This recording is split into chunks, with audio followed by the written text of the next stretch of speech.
अस्सलाम वालेकुम स्टूडेंट्स, उम्मीद करती हूँ आप सब बिल्कुल खैरियत से होंगे।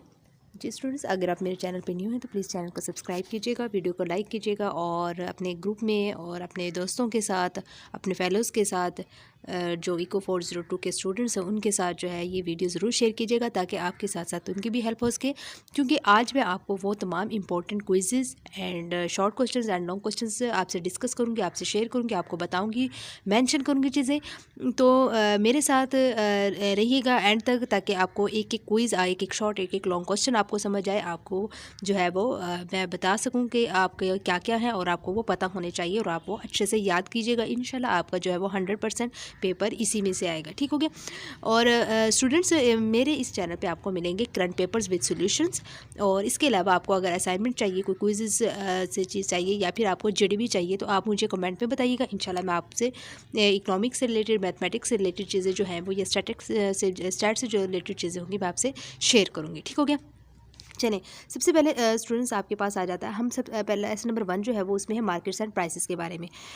इसमें एक चीज़ याद रखिएगा, डायग्राम जो मैं शॉर्ट और लॉन्ग बताऊंगी उनके साथ साथ आपने उनके डायग्राम्स भी अच्छे से करनी क्योंकि मोस्ट इंपॉर्टेंट होती है इको 402 में डायग्राम्स। ठीक हो गया। इकोनॉमिक्स की डेफिनेशन आपको पता होना चाहिए कि ये एक्चुअली इकोनॉमिक्स होता क्या है, ये किस चीज़ के बारे में स्टडी करती है। हाँ, जैसे कि कहते हैं कि is the study of economics is the study of how societies use scarce resources to produce valuable commodities and distribute them among different people. तो ठीक हो गया, इसके बारे में करते हैं, ये इकोनॉमिक्स की डेफिनेशन है, ये आपका जो है वो क्विज से बन सकता है।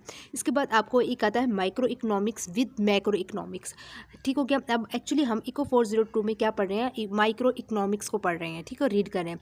माइक्रो इकोनॉमिक्स किसको डील करती है, deal with the behaviour of individual units को करती है, जबकि मैक्रो इकोनॉमिक्स किसको डील करती है, with the analysis of aggregate issues, जैसे कि हमारे पास इकोनॉमिक ग्रोथ हो गया, इन्फ्लेशन हो गया, अनएम्प्लॉयमेंट हो गया। इनको जो है वो ये क्या करती है, इन इश्यूज़ पर जो है वो इन इश्यूज से जो है वो डील करती है। ठीक हो गया। ये आपका डिफरेंस है और ये आपके क्विज़ेस के हवाले से और शॉर्ट क्वेश्चन में के हवाले से ये इंपॉर्टेंट है। ठीक हो गया, ये आपने अच्छे से याद कर लेना है। इसके बाद आप आ जाए, बाकी आपको इसमें से जो है वो नहीं करना। जी, एक ये भी चीज़ आप देख सकते हैं कि माइक्रो इकोनॉमिक्स जो है वो is the foundation of macro economic analysis. ये भी एक आपका क्विज़ बन सकता है कि माइक्रो इकोनॉमिक्स जो है वो क्या है, is the foundation of macro economic analysis. Okay, यहाँ पे एक क्विज़ बनता है और इसके अलावा आपने यहाँ से कुछ नहीं करना। यहाँ पे आ जाए, अब यहाँ पे है व्हाट इज़ अ मार्केट। ये आपका स्टूडेंट्स एक शॉर्ट क्वेश्चन बनता है और क्विज़ भी बनता है। जो चीज़ें आपके शॉर्ट क्वेश्चन में आती हैं वो क्विज़ में भी आ सकती हैं, ये आपने याद रखना है, इसलिए अच्छे से कीजिएगा।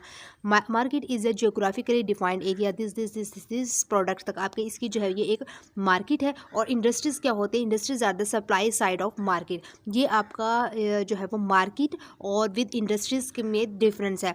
मार्केट क्या होती है, ये यहाँ तक येलो हाईलाइट किया हुआ है, और इंडस्ट्रीज़ क्या होती है, industries are the supply side of the market. ये आपका शॉर्ट क्वेश्चंस भी बन गया और ये आपका एमसीक्यूज भी बन सकता है कि industries are the supply side of the market. इसका जो है ये क्विज भी बन सकता है, ये आपका शॉर्ट क्वेश्चन भी बनता है। ठीक हो गया। इसके बाद आपने करना है, एक ये भी बनती है आपकी, जस्ट एक मार्केट की डेफिनेशन देखी जाए, ये तो डिफरेंस में आ गया। अगर वैसे देखा जाए तो market parameters must be set before an analysis of the market can take place.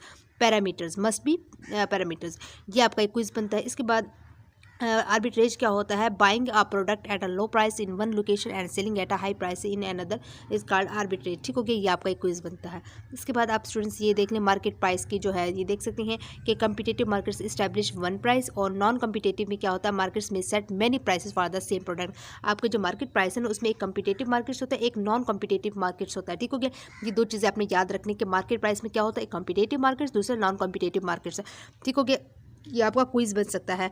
और ये कम्पिटेटिव मार्केट्स में क्या होता है, इस्टेब्लिश वन प्राइस होती है और ये फिक्स होती है, और नॉन कम्पिटेटिव में जो है वो मैनी प्राइसेस हो सकती हैं।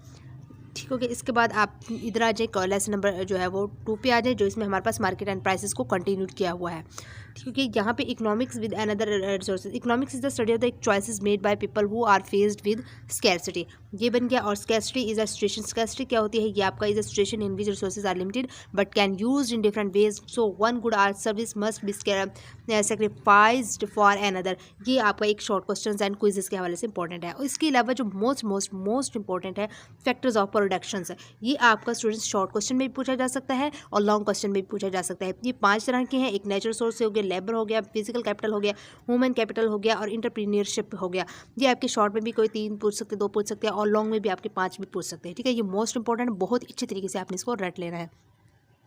इसके बाद स्टूडेंट्स आप यहाँ पे आ जाए सेट प्रोडक्शन। अच्छा एक चीज़ बताते हैं चलो, जो शॉर्ट लॉन्ग क्वेश्चन में होती है ना, वो आप इस तरह किया करें कि आपके क्विजेस भी वहाँ से बहुत से बनते हैं, ठीक हो गया।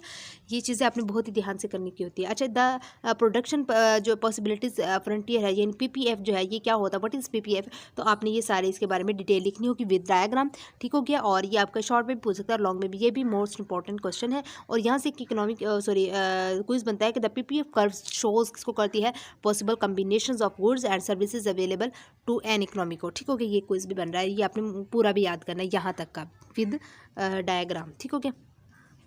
इसके बाद आपने ये छोड़ देना है। यहाँ से ये आपके दो क्विजेस बनते हैं, ये मैंने ग्रीन और ब्लू एंड रेड में हाईलाइट किया कि to increase the production of one good without decreasing the production of the other the PPF curve must shift outward हो जाएगी, ठीक हो गया। ये आपका एक क्विज बन गया। इसके अलावा ये भी PPF curve shifts outward as a result of increase in the economy's resources और a technological innovation that increase the output obtain from a given amount of the resources. ये भी आपका एक क्विज बनता है, आपने इसको भी देख लेना है। इसके बाद आप आ जाए लेसन नंबर 3 पे स्टूडेंट्स, ये real versus nominal prices. Nominal prices कौन सी थी, जो मैंने ये येलो में राइट किया, nominal prices is the absolute और current dollars price of a good और services when it is sold. ये और रियल क्या होता है, price is the price relative to an aggregate measures of price or constant और dollar price. ये important है शॉर्ट क्वेश्चंस के लिए और क्विजेस के लिए, मोस्ट इंपॉर्टेंट है, ठीक हो गया। ये आपने कर लेना है। इसके बाद आपको पता नहीं चाहिए जो कंज्यूमर प्राइस इंडेक्स, जिसको हम शॉर्ट फॉर्म में CPI भी बोलते हैं, ये एग्रीगेट किस जो है वो इज एन एग्रीगेट मेजर करती है, ठीक हो गया। ये आपने कर लेना है। इसके बाद ये CPI रियल प्राइसेस का जो एक ये फार्मूला मोस्ट इंपॉर्टेंट है, as a numerical and as a quizzes के हवाले से शॉर्ट क्वेश्चन में भी पूछ लेते हैं कि राइट रियल प्राइसेस, तो आपने ये फार्मूला जो है वो टाइप कर देना। इससे रिलेटेड जो है वो आपकी ये दो एग्जांपल सामने मौजूद है, ये आपने एक ये वाली कैलकुलेट करनी होती है। तो आपने ये दोनों एग्जांपल को अच्छे से खुद प्रैक्टिस करना है और इनको जो है वो ये आपकी 3 नंबर का जो है वो एक शॉर्ट क्वेश्चन दे सकते हैं कि कैलकुलेट द रियल प्राइसेस, और आपको नॉमिनल प्राइस भी दिया जाएगा और जो है वो क्या कहते हैं कि CPI बेस पे CPI करंट बेस पे, मतलब इस तरह दे दिया जाएगा और वो कहेंगे कि रेट प्राइसेस निकालें। तो आपने फार्मूला अप्लाई करके इन पे वैल्यूज़ लगा के पुट करके और आपने सोल्व आउट कर देना है, ठीक हो गया। इसके बाद सप्लाई कर्व क्या होता है, ये द सप्लाई कर्व मैं आपको बताती चलूँ, एक मिनट। हाँ, the supply curve and the ये जो द डिमांड कर्व है, ये दो ऐसे, मैं आपको दोबारा एक दूर कर देती हूँ ताकि आपको दोनों चीज़ें दिखा सकूँ। ये देखें, ये आपका सप्लाई, सॉरी एक मिनट जी, ये आपका सप्लाई कर्व है और ये आपका डिमांड कर्व है विद डायग्राम। आपने ये बहुत ही अच्छे तरीके से कर लेना, मोस्ट इंपॉर्टेंट है। वो आपके लॉन्ग क्वेश्चन में जो है वो कह सकते हैं this difference between supply curve and demand curve, तो आपने ये दोनों लिखने होंगे। अगर वो शॉर्ट में पूछे, वो या तो ये कह देगा कि डिमांड कर्व बताएं और या फिर सप्लाई कर्व बताएं, तो ये शॉर्ट एंड लॉन्ग के हिसाब से आपका मोस्ट इंपॉर्टेंट है, ठीक हो गया। विद डायग्राम अपने अच्छे से कर लेना। इसके बाद ये आपके इसी से जो है वो इन्हीं के अंदर जो है वो आपके क्विजेस भी बन रहे हैं, आप मैंने हाईलाइट की हुई है तो आप देख सकते हैं, ठीक हो गया। इसके बाद आप आ जाए यहाँ पे, मैं आपको बताती चलो यहाँ पे मार्केट मैकेनिज्म। अच्छा, ये जो मार्केट मैकेनिज्म है ना, यहाँ पे भी मौजूद है, ठीक हो गया। लेकिन मार्केट मैकेनिज्म ये आप बेशक से ये भी कर सकते हैं, बट मैं ये चाहूँगी कि आप जो इसकी ये समरी मौजूद है ना मार्केट मैकेनिज्म की, ये तीनों पॉइंट्स आप अच्छे से कर लीजिएगा। ये शॉर्ट क्वेश्चन के हिसाब से मोस्ट इंपॉर्टेंट है, ठीक हो गया। मार्केट मैकेनिज्म ये चीज़ आपने तीनों करनी है, ठीक हो गया। बेशक से आप ऊपर वाला ना करें, दोनों तरीके से कर सकते हैं, ऊपर वाला भी कर सकते हैं अगर नीचे वाला नहीं करना चाहते तो। चलिए जी, इसके बाद लेसन नंबर जो है वो 4 आ गया आपके पास, जिसमें the basic supply and demand है, कंटिन्यू चैप्टर है। ये आपका एक क्विज बन रहा है कि equilibrium prices are determined by the relative level of supply and demand, ठीक हो गया। ये एक क्विज बन गया आपका। इसके अलावा आप आ जाए नीचे, यहाँ पे shifts in supply and demand, ये भी आपका एक क्विज बनता है कि when supply and demand change simultaneously तो the impact on the equilibrium price and quantity is determined. तो ये दो पॉइंट्स को जो है वो डिटरमाइन करेगी। ये आपका क्विज के वाले से एंड शॉर्ट क्वेश्चन के वाले से इंपॉर्टेंट है, ये कर लीजिएगा, याद करने हैं आपने, ठीक हो गया। ये वाला तो the real prices of eggs fail, वो कहते हैं अगर रियल प्राइसेस ऑफ एग की जो है वो डाउन होती है 59% 1970 से 1998 तक, तो ये आपका इंपॉर्टेंट एक MCQs बनता है। वो कहते हैं कि 1970 से 1998 तक कितने जो है वो एग्स प्राइस की रियल प्राइसेस जो है वो गिरी थी, हम कह सकते 59%। या आपका ये सन आ जाएंगे क्विजेज में, या फिर आपका 59% आ जाएगा। ये आपने क्विज के वाले से अच्छे से कर लेना। इसके बाद एक ये क्विज भी बनता है, the real prices of a college education rose, जो बड़ी थी 68% बड़ी थी 1970 से लेकर 1975 तक। तो ये आपकी 2 MCQs यहाँ से बन सकते हैं दोनों तरीके से, ये कर लीजिएगा। इसके बाद आप आ जाए यहाँ पे, ये भी आपका ये क्विजेस बन रहे हैं। The real prices for copper has remain relatively constant होता है, जो रियल प्राइसेस ऑफ कॉपर है फॉर कॉपर के लिए, ठीक हो गया। इसके बाद ये वाला कंजम्पशन वाला भी आता है कि copper has increase about 100 fold from 1880 through 1998 indicated a large increase in demand. ये भी क्विज़ बनता है, ठीक हो गया, ये कर लीजिएगा। इसके बाद ये मोस्ट इंपॉर्टेंट ये आपका फैक्टर शिफ्टिंग डिमांड कर्व है। आपने अच्छे से इनको ये टेबल जो है ये अपने क्विज़ के हवाले से कर लेना, एक ये वाला और एक ये वाला ग्रीन वाला, ये मैंने जो है वो इनको अलग अलग कलर दिए हैं ताकि आपको अच्छे से समझ आ जाए। ये फैक्टर शिफ्टिंग सप्लाई कर्व है, ठीक हो गया। ये भी आपने क्विज़ के हवाले से मोस्ट इंपॉर्टेंट है, ये आपने अच्छे से याद कर लेना। इसके बाद आप आ जाएँ स्टूडेंट्स यहाँ पे, एक ये आपका इलास्टिसिटी क्या होती है एक्चुअली में। इलास्टिसिटी किसको मैयर करती है? Is the measure of the sensitivity of one variable to another. It tells percentage change in one variable in response to 1% change in another variable. ये आपका एक शॉर्ट क्वेश्चन तो नहीं, लेकिन क्विज़ेस इसमें से जो है वो 2-3 बन सकते हैं। इसके बाद प्राइस इलास्टिसिटी ऑफ डिमांड है, ये मोस्ट इंपॉर्टेंट आपकी का शॉर्ट क्वेश्चन है। ये आपने अच्छे तरीके से कर लेना विद फार्मूला। ये आपने फार्मूला भी इसका लिखना होगा शॉर्ट क्वेश्चन में, ठीक है, क्योंकि प्राइस इलास्टिसिटी ऑफ डिमांड का क्या फार्मूला है, ये आपने अच्छे से कर लेना। इसके बाद price elasticity of demand is also, इसको हम इस फॉर्म में भी लिख सकते हैं। आपने ये भी बहुत ही अच्छे तरीके से इसको लिख लेना है, ठीक हो गया, याद कर लेना है। ये क्विज़ के लिए भी हवाले से भी जो है वो इंपॉर्टेंट है, इलास्टिसिटी ऑफ प्राइस और शॉर्ट क्वेश्चन के हवाले से भी। इसके अलावा आपका ये शॉर्ट क्वेश्चन एक बनता है यहाँ से, interpreting price elasticity of demand values. ये 3 पॉइंट्स है आपने क्विज़ एंड शॉर्ट के हवाले से मोस्ट इंपॉर्टेंट। अगर वो कहे कि क्विज़ में ये भी देख सकते, if EP mode greater than 1 है तो the percentage change in quantity is greater than the percent change in price हो जाएगा। तो मतलब ये आपने मोस्ट इंपॉर्टेंट आपने अच्छे से कर लेना है ये। इसके अलावा आप यहाँ पे आ जाएँ प्यारे स्टूडेंट्स, वीडियो के लेंथ पे नहीं जाना आपने, जो है वो आपने इस चीज़ों को देखना है कि मैं क्या क्या चीज़ें बता रही हूँ। ये आपने कर लेना है income elasticity of demand as a quiz and short question के हवाले से। ये आपकी चीज़ें लाजमी आती हैं, ये क्विज़ में आता है और ये भी आपका क्विज़ में आता है, तो इंपॉर्टेंट है, कर लीजिएगा। इसके बाद क्रॉस इलास्टिसिटी ऑफ डिमांड, ये भी इंपॉर्टेंट है, ठीक होगी। ये definition as a quiz and short question के हवाले से, ये भी आपने इसको अच्छे से कर लेना है। And price elasticity of supply भी जो है वो ये इंपॉर्टेंट है, आपने इसको भी जो है वो स्टूडेंट्स अच्छे तरीके से कर लेना है। इसके बाद आप आ जाएँ यहाँ पे, ये अच्छा यहाँ पे जो है ना मैं आपको बताती चलूँ कि इलास्टिसिटी ऑफ प्राइस जो है ये फार्मूला बनता है और आपको कोई वैल्यूज़ दे सकते हैं, जैसे ये ऐसी चीज़ें दी हुई हैं, तो आपने जो है वो चीज़ें फाइंड करनी होंगी। इलास्टिसिटी ऑफ सप्लाई फाइंड करना होगा, प्राइस फाइंड करना होगा, इलास्टिसिटी ऑफ प्राइस। तो आपको ये एग्जांपल अच्छे तरीके से आनी चाहिए शॉर्ट प्लस लॉन्ग क्वेश्चन के हवाले से। बाकी आप इनको छोड़ दें। ये जो है short run versus long run elasticities, short run elasticity और लॉन्ग रन इलास्टिसिटी के दरमियान जो डिफरेंस, ये मोस्ट इंपॉर्टेंट मोस्ट इंपॉर्टेंट मैंने यहाँ पे लिखा हुआ भी है। लॉन्ग क्वेश्चन है, इसको भी डायग्राम अच्छे तरीके से कर लीजिएगा, ठीक हो गया। इसके अलावा प्यारे स्टूडेंट्स यहाँ पे आ जाएं, नीचे नीचे नीचे नीचे जी, कंज्यूमर डिफरेंस क्या होता है? ये market base, actually market base is a collection of one or more commodities. One market basket may be preferred over another market basket containing a different combination of goods. ये आपका important एक short question बन रहा है और इसकी 3 basic assumptions है। वो कौन कौन सी की 3 बेसिक अजम्पशंस है? प्रेफरेंसेस आर कंप्लीट, ट्रांजिटिव और consumers always prefer more of any good to less. ये मोस्ट इंपॉर्टेंट आपका एक शॉर्ट क्वेश्चन बनता है, ये आपने बहुत ही अच्छे तरीके से कर लेना है और ये आपके क्विज़ेस में भी आ जाते हैं, ठीक हो गया। उसके बाद मोस्ट इंपॉर्टेंट जो आपका लॉन्ग क्वेश्चन है, इन्फ्लुएंस कर्व्स आ जाता है, ये आपने विद डायग्राम अच्छे तरीके से कर लीजिएगा और ये हाईलाइटेड चीज़ें जो है वो आपके क्विज़ेस में भी आ जाती हैं और शॉर्ट लॉन्ग अगर लिखना हो तो उसमें भी आपने ये टाइप की लिखनी होती है, ठीक हो गया। इसके बाद प्यारे स्टूडेंट्स यहाँ पे आ जाए, ये आपको एक क्विज़ बनता है कि indifference curve slope downward to the right. जो इन डिफरेंस कर्व जो है उसकी जो स्लोप होती है डाउनवर्ड होती है टू द राइट की तरफ, और इसकी क्विज़ बन गया। इसके अलावा आपने कर लेना है एन इन डिफरेंस मैप क्या होता है? ये is the set of in difference curves that describes a person's preferences for all combinations of 2 commodities. ये आपका एक क्विज़ बन रहा है, ठीक हो गया, ये आपने कर लेना है।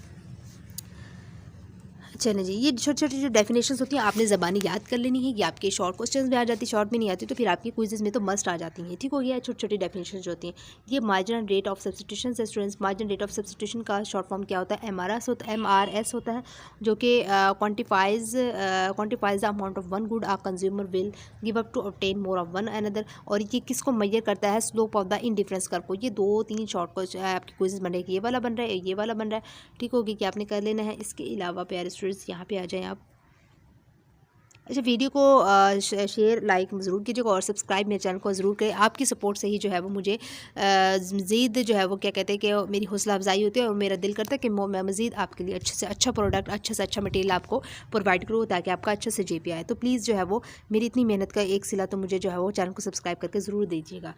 Thank you. चलिए, इसके बाद यूटिलिटी आ जाता है हमारे पास। स्टूडेंट्स, यूटिलिटी की डेफिनेशन आपने कर लेनी है कि utility is the numerical score है जो कि रिप्रेजेंट करता है सेटिस्फेक्शन को और that a consumer gets from a given market basket में। ठीक हो गया, ये आपका क्विज एंड शॉर्ट क्वेश्चन कर लीजिएगा। और एक्चुअली में इसका जो फंक्शन होता है ये होता है यूटिलिटी फंक्शंस क्या होता है, U into F C is equal to F plus two C की आपका एक फंक्शन होता है। और इसका ये फार्मूला अगर आपको आ गया तो आप जो है वो यूटिलिटी फंक्शंस फाइंड कर सकते हैं। आपको फंक्शंस दिया जाएंगे, कंजम्पशन सी दिया जाएगा, एफ दिया जाएगा और market base A B C जैसे दिया हुआ। तो आपने ये चीज़ें निकालनी होती है कि आपके शॉर्ट क्वेश्चन के हवाले से एग्जाम्पल भी आपने कर लेनी है। ठीक हो गया, आपको आना चाहिए, मेथड आना चाहिए। इसके अलावा प्यारे स्टूडेंट्स, ये जो चीज़ मैंने आपको हाईलाइट की हुई है तमाम की तमाम आपने ज़बानें याद कर लेनी है। एक तो आपका जैसे ऑर्डिनल वर्सेस कार्डिनल यूटिलिटी। अब ऑर्डिनल यूटिलिटी फंक्शंस कौन सा, ये येलो वाला। अब कार्डिनल यूटिलिटी फंक्शंस कौन सा, ये ग्रीन वाला। तो ये इनका डिफरेंस इंपॉर्टेंट है शॉर्ट क्वेश्चन के हवाले से। ऑर्डिनल वर्सेस कार्डिनल रैंकिंग्स क्या होते हैं। Actual units of measurement for utility is not important, वो कहते हैं इंपॉर्टेंट नहीं है, बट जो है वो कहते हैं an ordinal ranking is sufficient to explain how must individual decision are made. ये आपके जो है वो क्विजेज में भी आ जाता है। ठीक हो गया, इंपॉर्टेंट है ये। और इसके बाद आपका बजट कॉन्स्टेंट क्या होता है, द बजट लाइन क्या होता है, ये इंपॉर्टेंट है शॉर्ट क्वेश्चन के हवाले से एंड क्विजेज के हवाले से। आपने इनको भी बहुत ही जो है वो गहराई से जो है वो उनको अच्छे से याद कर लेना है। इसके बाद जो है वो the budget line that can be written as sorry मैं इसको हाईलाइट करना भूल गई। ये आपका एक क्विज बनता है आपका, और शॉर्ट क्वेश्चन में भी कह सकते हैं बजट लाइन का फार्मूला लिखें किस कैसे हम इसको लिखते हैं। तो आपने ये लिख देना है पी एफ बेस में भी एफ और F plus P C base में आ गया और C is equal to I आ जाएगा। ये बजट लाइन है। ठीक हो गया, इसके बाद आपका मोस्ट इंपॉर्टेंट जो ये टॉपिक है the effect of changes in income and prices. ये आपने अच्छे से कर लेना है स्टूडेंट्स विद डायग्राम। मैं बार बार बताती चलूँ, जो शॉर्ट क्वेश्चंस करती हैं आप, जो लॉन्ग क्वेश्चन कर रहे हैं उनकी आपने डायग्राम्स भी साथ में करनी इंपॉर्टेंट है। कंज्यूमर चॉइस क्या होती है, कंज्यूमर चॉइस आपके पास है combination of goods that will maximize the certification that this. ये आपका क्विज में भी आ जाता है, शॉर्ट क्वेश्चन में आ जाता है। मोस्ट इंपॉर्टेंट है, ये भी मोस्ट इंपॉर्टेंट है। ये तीनों जो इसकी कंडीशंस है दोनों ये आपने कर लेनी। इसके बाद आपके ये क्विजेज में आ जाते हैं इंडिफरेंस कर्व का फार्मूला है जो क्या होता है, ये होता है। और बजट लाइन का क्या होता है, the slope of the budget line. ये जो है the slope of the indifference curve, ये है the slope of the budget line. और ये है it can be said that satisfaction is maximized way. जब मैक्सिमाइज्ड होता है तो वहाँ पर हमारे पास इस तरह की फॉर्म बन जाती है। ये आपने तीनों जो चीज़ें हैं आपने क्विज़ के हवाले से इंपॉर्टेंट है, ये आपने कर लेनी है याद। ठीक हो गया, इसके बाद प्यारे स्टूडेंट्स यहाँ पे आ जाएँ। यहाँ पे कॉर्नर जो है आपका पास कॉर्नर सॉल्यूशन क्या होता है विथ डायग्राम। आपने कॉर्नर सॉल्यूशन इंपॉर्टेंट है शॉर्ट क्वेश्चन के वजह से। इसकी डायग्राम भी इतनी मुश्किल नहीं है, आपने अच्छे से ये जो है याद कर लेनी है कॉर्नर सॉल्यूशन को, ये क्या करता है। इसके बाद कॉर्नर सॉल्यूशन का आपका स्टूडेंट्स ये जो है एक फार्मूला भी आपके सामने मौजूद है। ये आपने जो है वो इसको याद कर लेना है। MRS greater than equal to P ice cream by, यानी ये जो बटा है, और P फ्रोज़न यगर्ट आ गया, ये आपने कर लेना है। और इसके अलावा यहाँ पे भी आपका ये देखें आगे यहाँ से क्विज बन रहा है, ये आप इसको ज़रा जो है इन दोनों लास्ट वाली लाइन को ज़रूर रीड कीजिएगा। ठीक हो गया, इसके बाद प्यारे स्टूडेंट्स यहाँ पे आ जाए रिवील्ड प्रेफरेंस क्या होता है। वो कहते हैं रिवील्ड प्रेफरेंस क्या होता है, इसको आप एक्चुअली इतना खैर मैं कहूँगी कि इंपॉर्टेंट तो नहीं है, बस आप इसको एक बार रीड ज़रूर कीजिएगा। ठीक हो गया, इसके बाद मार्जिन यूटिलिटी क्या होता है स्टूडेंट्स, ये आपने क्विज़ के हवाले से इंपॉर्टेंट है, ये आपका क्विज़ बनता है। इसके बाद डायमेंशनिंग मार्जिन यूटिलिटी क्या होता है, ये भी आपने जो है वो क्विज़ के हवाले से जो है वो अच्छे तरीके से याद कर लेना है इसको। इसके बाद जो है वो डायमेंशनिंग मार्जिन, इसको जो है वो एज ए शॉर्ट भी आप कीजिएगा डायमेंशनिंग मार्जिन यूटिलिटी को। और इसकी जो है वो आपको इस तरह की कोई एग्जाम्पल भी आ सकती है, तो आप इसको अच्छे से कर लीजिएगा। इसके बाद स्टूडेंट्स यहाँ पे देख लीजिए क्विज़ बन रहा है गैसोलाइन रेशनिंग का इन 1974 में एंड अगेन इन 1979 में the government impose price controls on gasoline. कब उसने जो है वो कंट्रोल किया था, 1974 एंड 1979 में। तो ये आपका क्विज बन रहा है। इसके बाद CPI क्या होता है, CPI is calculated each year as the ratio of the cost of a typical bundle of consumer goods and services today in comparison to the cost during a base period. ये आप अच्छे तरीके से कर लीजिएगा स्टूडेंट्स। इसके बाद Laspeyres price index क्या होता है? प्राइस इंडेक्सेस जो है वो लाइक द सीपीआई होती है जैसे कि, और यूज़ होता है a fixed consumption bundle in the base period called a Laspeyres price index. Most important आपका ये क्विज एंड शॉर्ट क्वेश्चन के हवाले से है। और ये क्या बताती है हमें, ये तमाम का तमाम, ये मैंने नीचे भी हाईलाइट किया हुआ है, ये तमाम आपने करना है एज अ शॉर्ट क्वेश्चन के हवाले से एंड क्विज के हवाले से। मोस्ट इंपॉर्टेंट आपका ये टॉपिक है। नाम से ही जाहिर है कि ये कोई अच्छा ही काम कर रहा है और अच्छा ही कोई इंपॉर्टेंट ही हो सकता है। इसके बाद है द पेशी इंडेक्स क्या होती है, ये भी मोस्ट इंपॉर्टेंट आपका शॉर्ट क्वेश्चन बनता है, तो इसको भी आपने बहुत ही अच्छे तरीके से याद कर लेना है। पेशी इंडेक्स और ये जो मैंने अभी आपको क्या बताया है लेस्पियर्स जो प्राइस इंडेक्स है, ये मोस्ट इंपॉर्टेंट आपने कर लेने हैं। इसके बाद आपको ये दोनों फार्मूलेज आने चाहिए, ये क्विज़ेज़ में भी आते हैं और आपके जो है वो शॉर्ट क्वेश्चन में भी पूछे जा सकते हैं। एंड देन क्विज़ेज़ के लिए तो खैर मोस्ट इंपॉर्टेंट है ये, ठीक हो गया। इसके बाद आप यहाँ पे नीचे आ जाइएगा, यहाँ पे 2 important properties of demand curves, most important short question है। मतलब जो ये है, ऐसी चीज़ें जो है वो ज़रूर पूछी जा सकती हैं कि प्रॉपर्टीज़ ऑफ डिमांड कर्व्स लिखें, तो आपने जो है ये दोनों प्रॉपर्टीज़ लिख देनी है, ठीक हो गया। इसके बाद अगर आपको हाईलाइटेड हैंडआउट्स नहीं है आपके पास मौजूद, तो आप जो है वीडियो को वॉच भी कीजिएगा ज़रूर, और इसको जो है पॉज करके यहीं से याद भी कर सकते हैं, क्योंकि हाईलाइटेड चीज़ें जो हैं मेरे पास मौजूद हैं, ये आपने स्टूडेंट्स लाजमी करना है as a short and quiz के से। मोस्ट इंपॉर्टेंट नॉर्मल गुड और इंफीरियर गुड के दरमियान जो डिफरेंस है वो आपने as a short and quiz के हवाले से करना है। जब नॉर्मल गुड की डेफिनेशन ये आपके सामने मौजूद है, और ये क्या होता है, इनकम इलास्टिसिटी ऑफ डिमांड क्या होती है, इस पॉजिटिव होती है, और this good is a normal good. और जो कि इनकम इलास्टिसिटी ऑफ डिमांड इस जो है वो क्या होती है, नेगेटिव होती है हमारे पास इंफीरियर गुड में, ठीक हो गया। ये नेगेटिव क्विज़ेस भी बनते हैं। इंफीरियर गुड में हमारे पास इलास्टिसिटी ऑफ डिमांड क्या होती है, नेगेटिव, और नॉर्मल गुड में इलास्टिसिटी ऑफ डिमांड क्या होती है, पॉजिटिव होती है। और इसकी डेफिनेशन भी एज अ शॉर्ट क्वेश्चन के हवाले से कर लीजिएगा। इसके बाद है वो कहते हैं कि एंगल कर्व्स क्या होते हैं हमारे पास, एंगल्स कर्व क्या होते हैं। एंगल कर्व्स हमारे पास एक्चुअली ये होती है, आपने मोस्ट इंपॉर्टेंट शॉर्ट क्वेश्चंस है और भी डायग्राम इसको अच्छे तरीके से कर लीजिएगा, ठीक हो गया। एंड क्विज़ेस भी यहाँ से बनते हैं आपके। और इसके अलावा आपके पास एक क्विज़ बनता है, fall in the price of a good has 2 effects, substitutions and income. 2 effects हैं जो कि एक सब्सटीट्यूशन एंड इनकम है, कि आप अच्छे तरीके से क्विज़ेस के हवाले से कर लीजिएगा। इसके अलावा आपके पास शॉर्ट प्लस लॉन्ग क्वेश्चन में ये आ जाता है, substitution effect and income effect, what is difference भी पूछ सकते हैं, और जो है वो आपसे अलग सेपरेटली भी पूछ सकते हैं। सब्सटीट्यूशन इफेक्ट बताए तो वो शॉर्ट क्वेश्चन में आ सकता है, या फिर शॉर्ट क्वेश्चन में इनकम इफेक्ट अकेला आ सकता है, या फिर आपके पास दोनों चीज़ें आ सकती हैं लॉन्ग क्वेश्चन में। तो मोस्ट इंपॉर्टेंट है, तो इनको आपने अच्छे से याद कर लेना है।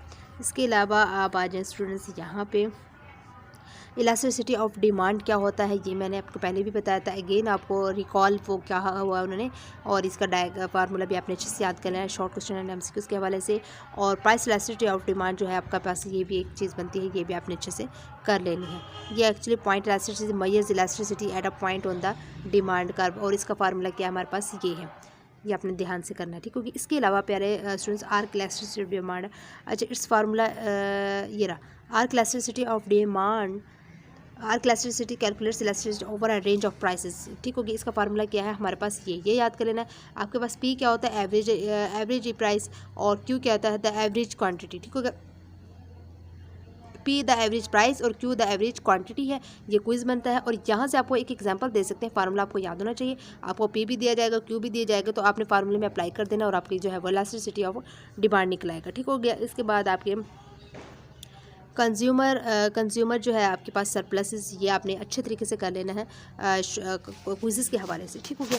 क्विज़ेस के हवाले से इंपॉर्टेंट है कि कंज्यूमर सरप्लसेस का डिफरेंस होता है between the maximum amount consumer is willing to pay for a good and the amount actually paid, ठीक हो गया, ये आपने कर लेना है। इसके बाद जो आ जाता है step ladder demand curve can be converted into a straight line demand curve by making the units of the good smaller, ये आपका एक क्विज बनता है, मोस्ट इंपॉर्टेंट क्विज है। ये ऐसी चीज़ें आ जाती हैं स्टूडेंट्स, आपने स्किप कोई भी चीज़ नहीं करनी, जो मैं आपको बता रही हूँ। द बैंडेज क्या लिखा हुआ है, हाँ बैंड वैगन इफेक्ट क्या होता है, ठीक है। बैंड वैगन इफेक्ट के आपने जो है वो मोस्ट इंपॉर्टेंट है, आपने विद डायग्राम अच्छे से इसको रट लेना है शॉर्ट क्वेश्चन के हवाले से। एंड देन आपने आ जाना है यहाँ पे द स्नोब इफेक्ट, ये 2 चीज़ें हैं, एक द बैंड क्या लिखा हुआ, सॉरी, हाँ बैंड वैगन इफेक्ट और स्नोब इफेक्ट का लॉन्ग क्वेश्चन भी बना के दे सकता है कि राइट अ बैंड वैगन और स्नोब इफेक्ट के बारे में बताएं, और अलग अलग से सेपरेटली भी शॉर्ट क्वेश्चन में भी पूछा जा सकता है। ये मोस्ट इंपॉर्टेंट चीज़ें हैं, आपने अच्छे तरीके से विद डायग्राम के साथ कर लेनी है। इसके बाद प्यारे स्टूडेंट्स आपने डिस्क्राइबिंग रिस्क क्या होता है। एक्चुअली में to measure risk we must हम दो तरह से कर सकते हैं कि all of the possible outcomes the likelihood that each outcomes will occur, its probability. अच्छा, इसके बाद आपने ये कर लेना। और इसके बाद आपके पास एक्सपेक्टेड वैल्यू क्या होता है। एक्सपेक्टेड वैल्यू हमारे पास जो है वो ये है, is the weighted average of the payoffs और values resulting from all possible outcomes and this सारा आपने कर लेना है। वो इसमें फिर वो कहते हैं कि the probability of each outcome are use किसके लिए होती है, वेट्स के लिए होती है। और एक्सपेक्टेड वैल्यू जो है वो मैयर किसको करता है, सेंट्रल टेंडेंसी को। और the payoff are value expected on average को। ये क्विजेस भी बन रही है यहाँ से, ठीक है, अच्छे से कर लीजिएगा। इसके बाद है ये भी आपका पास एक क्विज बनता है कि variability is the extent to which possible outcomes of an uncertain event में डिफर, ये कर लीजिएगा। और इसके बाद आपने एडजस्टिंग फॉर नेगेटिव नंबर्स, या आपने अच्छे से ये जो है वो द स्टैंडर्ड डेविएशंस के बारे में है स्टूडेंट्स। ये आपने अच्छे तरीके से इसकी डेफिनेशन को याद कर लेना है क्विज़ के हवाले से एंड शॉर्ट क्वेश्चन के हवाले से। आपके पास ये क्विज़ में भी आ जाता है ये formula, the standard deviation is return. हम इसको स्टैंडर्ड डेविएशन को इस तरह रिटर्न कर सकते हैं, ठीक हो गया। शॉर्ट क्वेश्चन एंड क्विज़ में आ जाते हैं, ये आपने अच्छे से दोनों चीज़ें याद कर लेनी है। इसके बाद हाँ, डिफरेंस। अच्छा, एक्चुअली जो है वो पीपल मुख्तलिफ तरह के जो है वो रिस्क ले सकते हैं। 3 तरह के रिस्क है, जैसे कि ये द रिस्क एवर्स है, रिस्क न्यूट्रल है और रिस्क लविंग है। ये तीनों तरह से आपने नाम याद कर लेना है, शॉर्ट में MCQs में पूछे जा सकते हैं। और रिस्क एवर्स क्या होता है, हमारे पास ये डेफिनेशन मौजूद है, ये आपने याद कर लेनी अच्छे से, ठीक हो गया। As a definition and quizzes में तो मस्ट आ जाती हैं ये चीज़ें कि एक पर्सन जो है वो प्रेफर्स करते, किसको प्रेफर्स करता है कि certain given income to a risky income with the same expected value को। और ये एक एग्जांपल दी गई, ये भी देख लीजिएगा। इसके बाद ये आ जाता है रिस्क न्यूट्रल और रिस्क लविंग। ये तीनों जो रिस्क आपने अच्छे तरीके से कर लेना, वो आपके शॉर्ट क्वेश्चन में पूछे जा सकते हैं कि right risk neutral loving and जो है वो एवरेज क्या लिखा हुआ है, एवरेज से शायद, हाँ एवर्स। तो इन तीनों के बारे में बताएं। तो एक एक लाइन की आपकी डेफिनेशन है, तो ये 3 नंबर के डेफिनेशन जो है वो शॉर्ट क्वेश्चन में आ सकता है। और इनसे क्विजेस भी बनते हैं आपके तीनों, ये क्विज भी बनते हैं, ठीक हो गया। इस रिस्क प्रीमियम क्या होता है, रिस्क प्रीमियम आपका एक क्विज बनता है कि risk premium is the amount of money that a risk averse person would pay to avoid taking a risk, ठीक हो गया। इसके बाद एक variability in potential payoffs increase the risk premium, ये क्विज बनता है। इसके बाद आपके पास ये वाला भी क्विज बनता है। Indifference curves are combinations of expected income and standard deviation of income that yields the same utility. इसके बाद स्टूडेंट हमारे पास लेसन नंबर 15 आ जाता है। इसमें एक्चुअली ये आपके पास रिड्यूसिंग रिस्क हैं, 3 तरह के रिड्यूसिंग रिस्क है। आपने ये तीनों के नाम याद कर लेने शॉर्ट क्वेश्चन के वाले से, MCQs के वाले से, ठीक हो गए, अच्छे तरीके से याद कर लेना है। इसके बाद प्यारे स्टूडेंट्स यहाँ पे आप आ जाएँ। असेस्ड रिटर्न क्या होता है, इसका फार्मूला आपको आना चाहिए, ठीक हो गया। असेस्ड रिटर्न का फार्मूला इस तरह भी आप लिख सकते हैं और बहुत ही इंपॉर्टेंट है। और इस तरह की आपकी जो है वो एग्जांपल दे सकते हैं और आप उसको फार्मूला आ गया तो आप उसमें चीज़ें पुट करके आप इसको सोल्व आउट कर सकते हैं, ठीक हो गया। अच्छे तरीके से याद कर लीजिएगा क्विज़ेस के हवाले से ये फार्मूलेस। और इसके बाद एक्सपेक्टेड विद जो है वो एक्चुअल रिटर्न क्या होता है, मैंने हाईलाइट किए हुए अलग अलग ताकि आपको सही तरह से समझ आ सके। एक्सपेक्टेड रिटर्न जो है वो is the return that an assessed should earn on average है, और जबकि एक्चुअल रिटर्न जो है वो is the return that an assessed earns है, ठीक है। ये आपने याद कर लेना है डिफरेंस इनका। और हाई रिटर्न्स जो है वो एसोसिएट हो देते हैं विद ग्रेटर रिस्क के साथ होती हैं। और द रिस्क एवर्स जो है वो इन्वेस्टर्स होती है must balance risk relative to the run की। ये आपने अच्छे तरीके से इनको ज़बानी याद कर लेना, क्विजेस भी है और ये आपका डिफरेंस शॉर्ट क्वेश्चन में भी आ जाता है। इसके अलावा आपके पास जो प्रोडक्शन फंक्शन है ये तो कोई मतलब कि मोस्ट ही इम्पॉर्टेंट है, ठीक हो गया। ये आपने प्रोडक्शन फंक्शन सारा आपने अच्छे तरीके से याद कर लेना है ज़बानी। इसके बाद आपका यहाँ पे आ जाए स्टूडेंट्स कैटेगरीज ऑफ इनपुट्स की, कितनी तरह की कैटेगरीज होती है, 3 होती हैं। लेबर हो गया, मटेरियल हो गया, कैपिटल हो गया। ये आप जो है वो शॉर्ट एंड क्विज़ेस के हवाले से कर लीजिएगा। इसके अलावा मैं हाईलाइट करना भूल गई थी, सो मैंने आपको बट डायरेक्ट बता दिया है यहाँ से। इसके बाद आइसोकरेंट्स क्या होता है, फूड प्रोड्यूसर हैज़ 2 इनपुट्स होते हैं। फूड प्रोड्यूसर के कौन कौन से, एक लेबर होता है और दूसरा कैपिटल के। आपको as a short question quizzes के हवाले से आना चाहिए।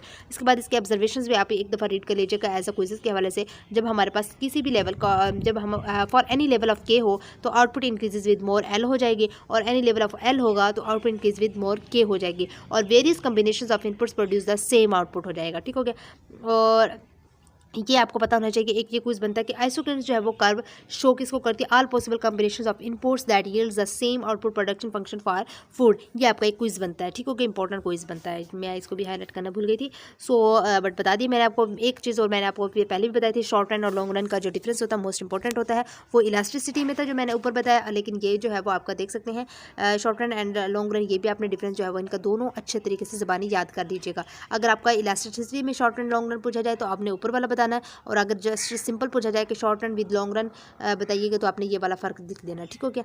इसके बाद प्यारे स्टूडेंट्स यहाँ पे नीचे आ जाएं। AP एवरेज प्रोडक्ट जो है वो इसका फार्मूला ये होता है, और MPL marginal product of labour जो है वो हमारे पास फार्मूला ये होता है। आपको ये दोनों अच्छे तरीके से ज़बानी याद कर लेने हैं as a quiz and short question के हवाले से। तो आपने स्टूडेंट्स इन दोनों को अच्छे तरीके से याद कर लेना है ज़बानी। इसके बाद स्टूडेंट्स आपको ये भी आनी चाहिए, when MP is equal to 0 होगा तो TP is at its maximum हो जाएगा, और MP ग्रेटर देन AP हो जाएगा तो AP इंक्रीज हो जाएगा, और MP लेस देन AP हो जाएगा तो AP डिक्रीज हो जाएगा, और when MP is equal to AP हो जाएगा तो AP is at its maximum हो जाएगा। यानी मार्जिनल प्रोडक्ट और आपका एवरेज प्रोडक्ट और टोटल प्रोडक्ट के बारे में बात हो रही है, तो आपने इनको अच्छे से याद कर लेना क्विज़ के वाले से। एक आपका जो है वो इंपॉर्टेंट लॉन्ग क्वेश्चन है, law of dimensioning margin returns, आपने ये सारा याद कर लेना है विद डायग्राम, आपने अच्छे तरीके से देख लेना है, ठीक हो गया। मोस्ट इंपॉर्टेंट लॉन्ग क्वेश्चन है। इसके बाद आपका labour productive and the standard of living है, ये आपका क्या है, कंजम्पशन कैन इंक्रीज हो सकती है ओनली इफ प्रोडक्टिविटी इंक्रीजेज में, ठीक हो गया। और डिटर्मिनेंट्स ऑफ प्रोडक्टिविटी क्या होता है, स्टॉक ऑफ कैपिटल और टेक्नोलॉजिकल चेंज होता है, ये आपने याद कर लेना, क्विज़ेज में याद रहेंगे। इसके बाद explanation of for productivity growth जो है वो स्लो डाउन, ये मोस्ट इंपॉर्टेंट आपका लॉन्ग क्वेश्चन है, आपने अच्छे तरीके से जो है वो इसको याद कर लेना है, ठीक हो गया। मोस्ट इंपॉर्टेंट है, मोस्ट का मतलब समझते हैं ना।